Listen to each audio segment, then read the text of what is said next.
ஆதி திராவிடர் மற்றும் பழங்குடியினர் கலை மற்றும் இலக்கிய சங்கமம் டிசம்பர் 1 மற்றும் 2 நந்தம்பாக்கம் சென்னை வர்த்தக மையத்தில் நடைபெறவுள்ளது. அனைவரும் வருக.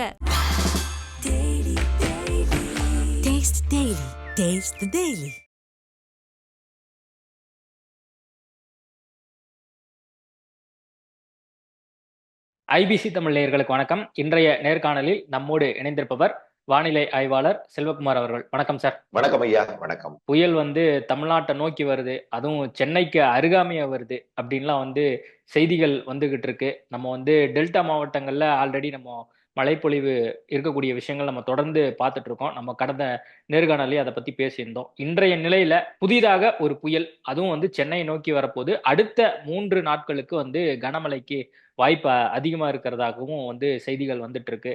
இந்த ஃபென்ஜெல் புயல் எப்படி சென்னையை தாக்க போகுது? அது சென்னை மட்டும்தான் தாக்குமா, இல்ல மற்ற பகுதிகளுக்கும் அது கடந்து போகிறதுக்கான சூழல் இருக்கா? நம்மளுடைய வானிலை அறிக்கை என்ன சொல்லுது? அதாவது வங்கக்கடல்ல சுமத்ரா தீவருகே வந்திறங்கிய காற்று சுழற்சி படிப்படியாக தீவிரமடைந்து நேற்றைக்கு காற்றழுத்த தாழ்வு மண்டலமாக இலங்கைக்கு தென்கிழக்கே உருவானது. இன்றைக்கு ஆழ்ந்த காற்றழுத்த தாழ்வு மண்டலமாகவும் தீவிரமடைந்து விட்டது. இந்த ஆழ்ந்த காற்றழுத்த தாழ்வு மண்டலம் இலங்கையோட திரிகோணமலைக்கு தெற்கு தென்கிழக்கே 200 கிலோமீட்டர் தொலைவிலையும் 200 கிலோமீட்டர் தொலைவில் நாகப்பட்டினம் மாவட்டம் வேதாரண்யத்திற்கு தெற்கு தென்கிழக்கே 450 கிலோமீட்டர் தொலைவிலையும் சென்னைக்கு தெற்கு தென்கிழக்கே 700 கிலோமீட்டர் தொலைவிலையும், இது மதியம் 1:30 மணி நிலவரம்.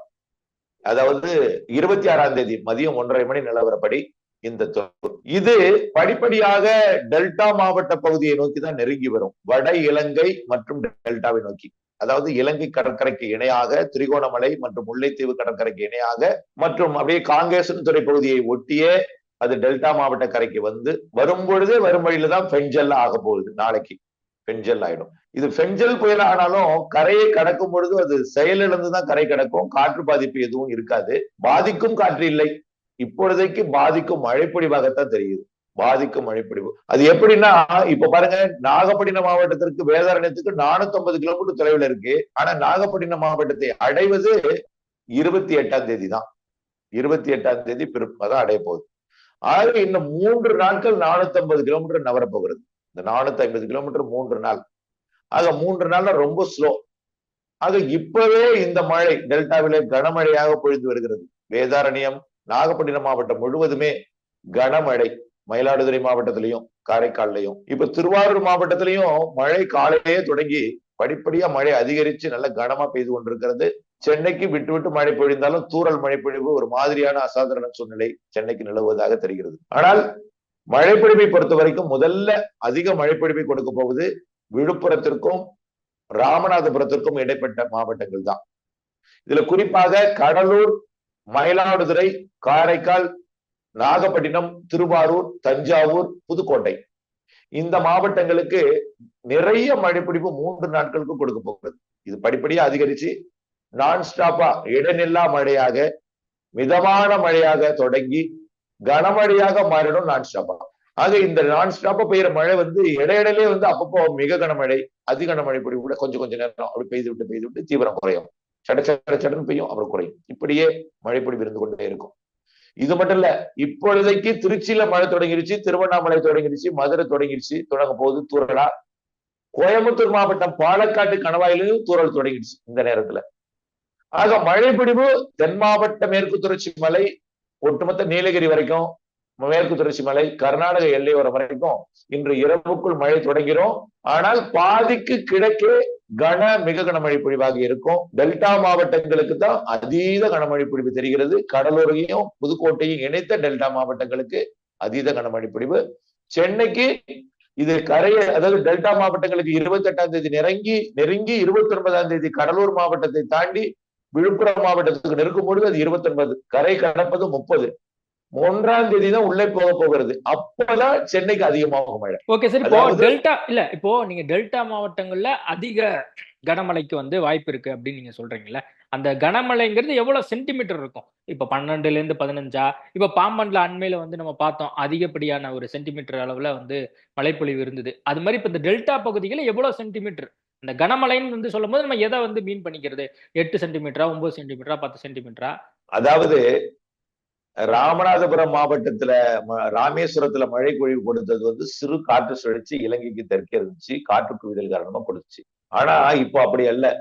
அந்த காற்று சுழற்சி இதோட இணைஞ்சு தீவிரமடைஞ்சு மழை நிகழ்வாக வட இலங்கை வரும் பொழுது இன்னும் நிறைய மழை பொழிவை கொடுக்கும். சென்டிமீட்டர் அளவுல போய் மக்கள்கிட்ட நம்ம சொல்லி அதை ஒரு அச்சப்படுத்த விரும்பல. திடீர்னு பாத்தீங்கன்னா அதை இல்ல சார், வானிலை அறிக்கை என்ன சொல்றாங்க, கனமழைனா வந்து ஒரு 10 சென்டிமீட்டருக்கு மேல வந்தாவே அது கனமழை தான். இப்ப தமிழ்நாடு அரசாங்கம் கடந்த முறை கடந்த முறை 20 சென்டிமீட்டருக்கு மேல வரைக்கும் வந்துட்டு மழை பெஞ்சதுன்னா நம்மளால வந்து சென்னையை பாதுகாக்க முடியும். பேஞ்சது 50 சென்டிமீட்டர் 48 சென்டிமீட்டர், அதுக்கெல்லாம் எப்படிங்க சென்னை தாங்கும் அப்படின்னாங்க. அது மாதிரி இப்ப இவங்க கனமழைன்னு சொல்லிட்டாங்க. இந்த கனமழை எதுக்குள்ள நம்ம பொருத்தி பார்க்கலாம் அப்படிங்கிறது ஒண்ணு. இப்ப வந்து அச்சப்படுற அளவுக்கு மழை பெய்யுமா அப்படிங்கறதையும் நம்ம வந்து மக்களுக்கு ஒரு தகவலா கொடுக்கணும்ல, அதுக்காக கேட்கிறேன். கண்டிப்பாக. அதாவது இப்பொழுது வேதாரண்யம் பகுதியில எல்லாம் கனமழை, தலைஞாயிறு நாகப்பட்டினம் கனமழை பொழிந்து கொண்டிருக்கு.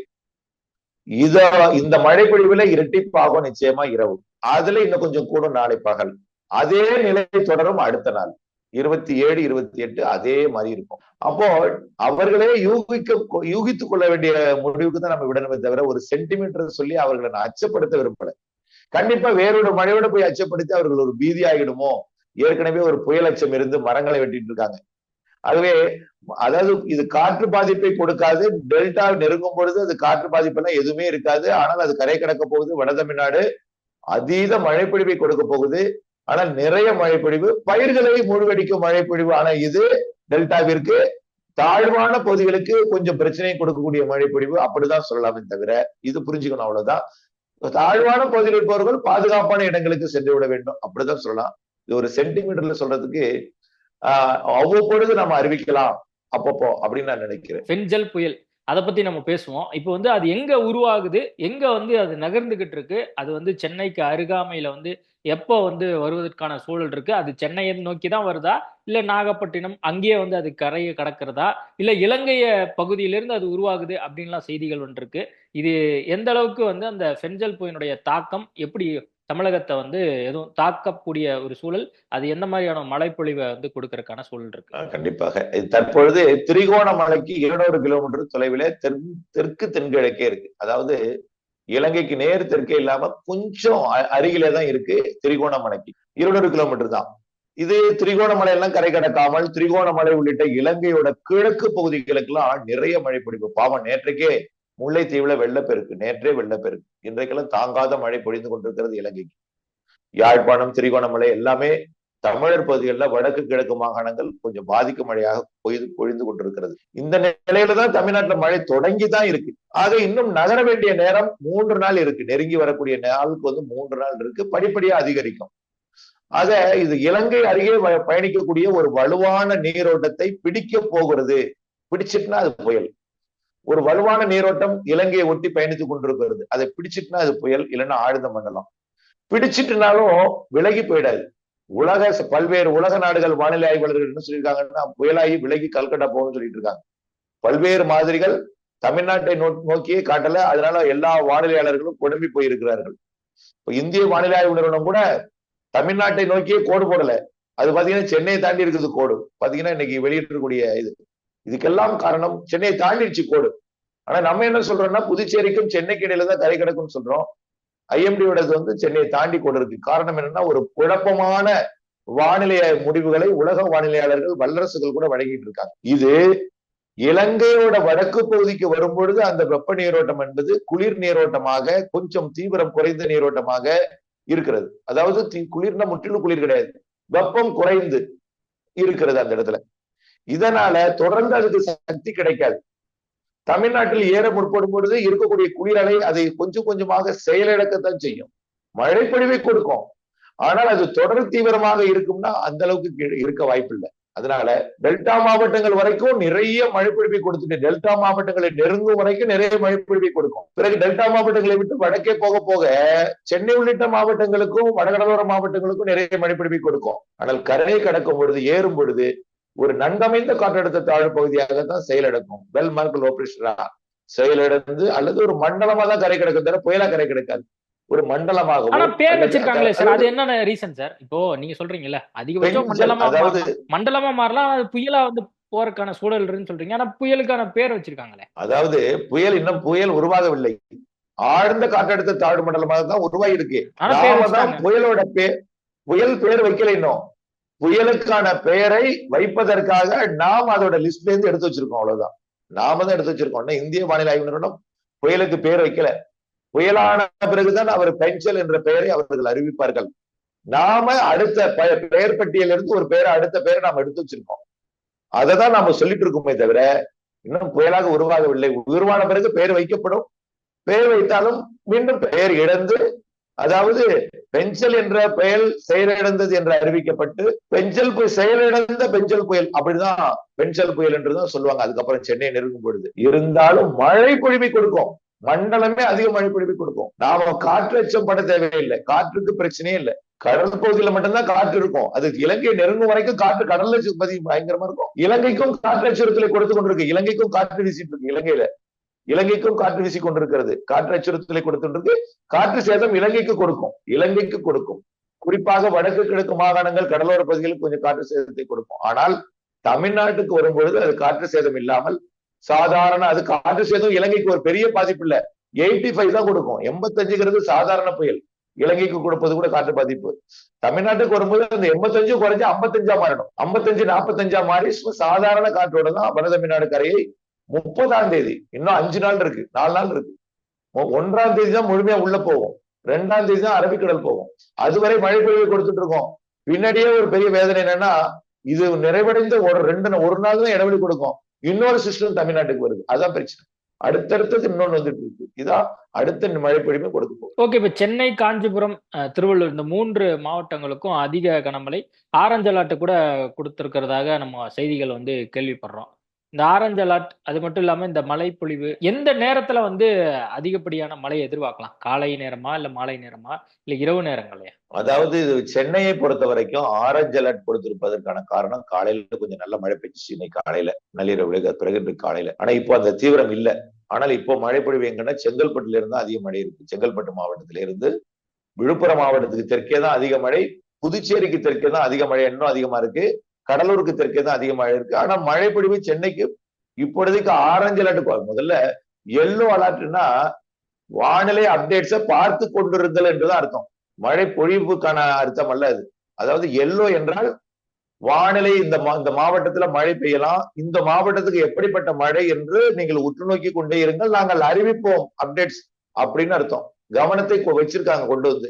ஆரஞ்சு என்றால் கனமழை பெய்ய வாய்ப்பு இருக்கிறது, ஆகவே அது கனமழை பெய்யுமா என்று நாங்கள் அறிவிப்போம், உச்சபட்ச எச்சரிக்கையாக கொடுக்கிறோம், தொடர்ந்து தயாராக இருங்கள் மீட்பு பணிக்கு, ஆனால் இறங்க வேண்டாம் என்றுதான் அர்த்தம்.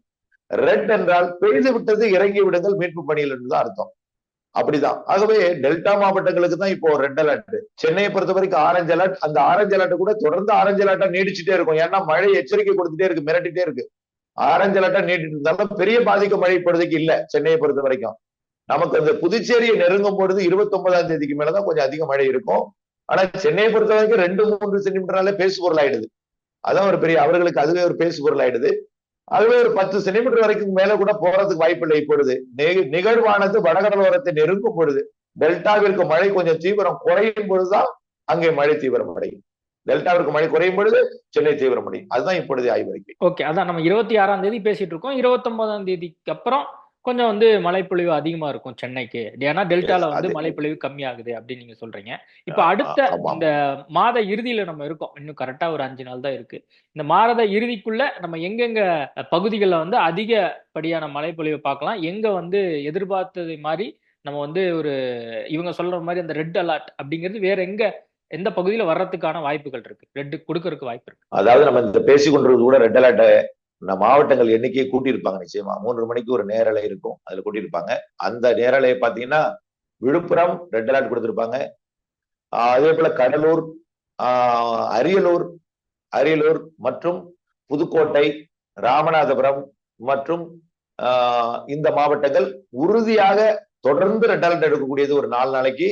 டெல்டா மாவட்டங்கள் மயிலாடுதுறை, காரைக்கால், அதே போல நாகப்பட்டினம், திருவாரூர், தஞ்சாவூர், அரியலூர் வரைக்கும். இதுதான். இதுல என்ன ஒரு பெரிய பிரச்சனைன்னா திருச்சி வரைக்கும் மழை பொழிய போகிறது.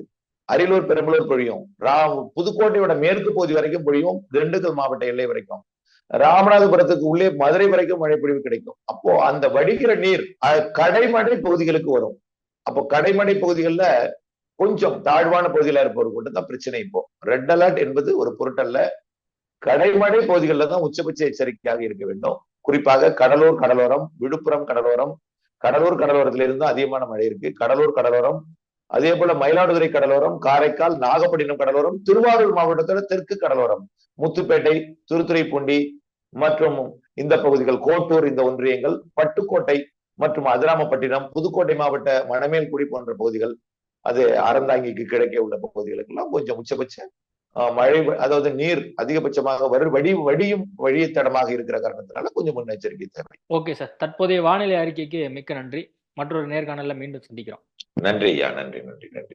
ஆதி திராவிடர் மற்றும் பழங்குடியினர் கலை மற்றும் இலக்கிய சங்கமம் டிசம்பர் 1 மற்றும் 2 நந்தம்பாக்கம் சென்னை வர்த்தக மையத்தில் நடைபெறவுள்ளது. அனைவரும் வருக. Taste the Daily.